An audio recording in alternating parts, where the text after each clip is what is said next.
Hi, I'm Skunk, and I'm going to be giving some ideas on the best ways to get into spearing the Ratchet and Clank games. I like to think that with all my experience, I could give some nice advice around this. Before I say any of this, I'd like to say that I'm going to focus pretty much entirely on the first four Ratchet games. They're the most popular games to speedrun in the Ratchet and Clank series, and they're the ones I know the most about. There's a much smaller scene for the other Ratchet games though, and if you really want to play these games, I encourage you to. I really think they're underrated. They're worth checking out. So, first off, if you don't have it already, you should get Discord and join the Ratchet and Clank Spearing community. If you have a Discord account, you can press this plus button that says add a server when you hover over it. Just click join a server, then put in the code UBURNTFVQU. That is lowercase u, BURNT. Capital F, lowercase v, capital Q, and capital U. Then just press join server and you'll be greeted with the join menu.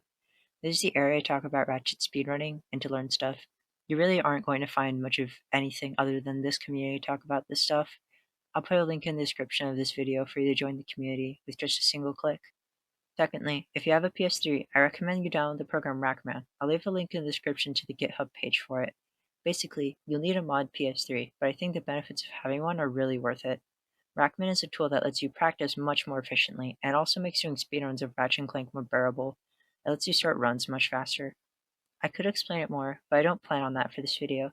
The benefits of using this program are great, and it's highly loved through the community. I really recommend using this program.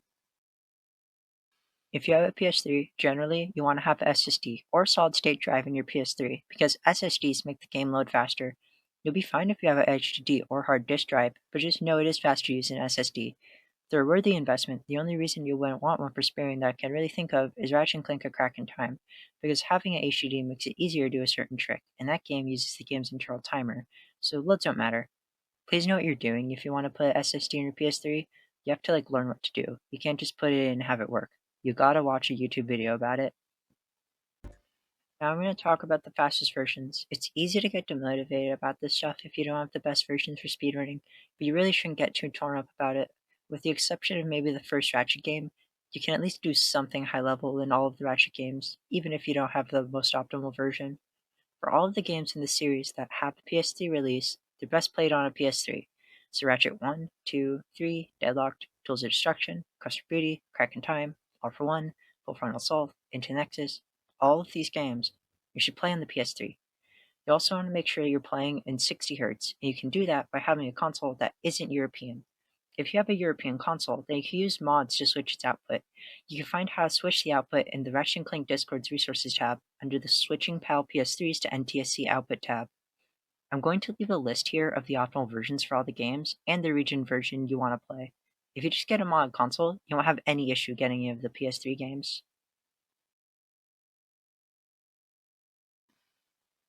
Now, what games should you run? If you already know what game you want to run, then this doesn't really matter for you, but it's a really common question in the Ratchet & Clank speedrun Discord.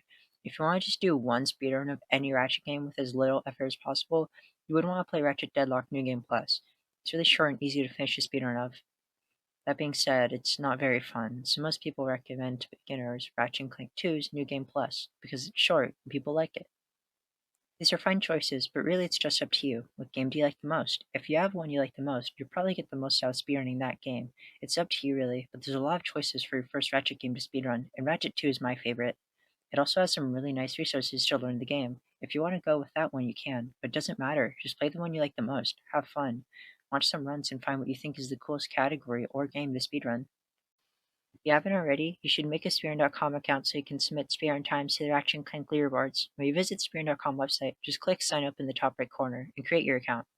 To visit the Ratchet and Clank leaderboards, go to spearn.com/RAC. This will take you to the leaderboards for the entire Ratchet and Clank series. You can see all the games here.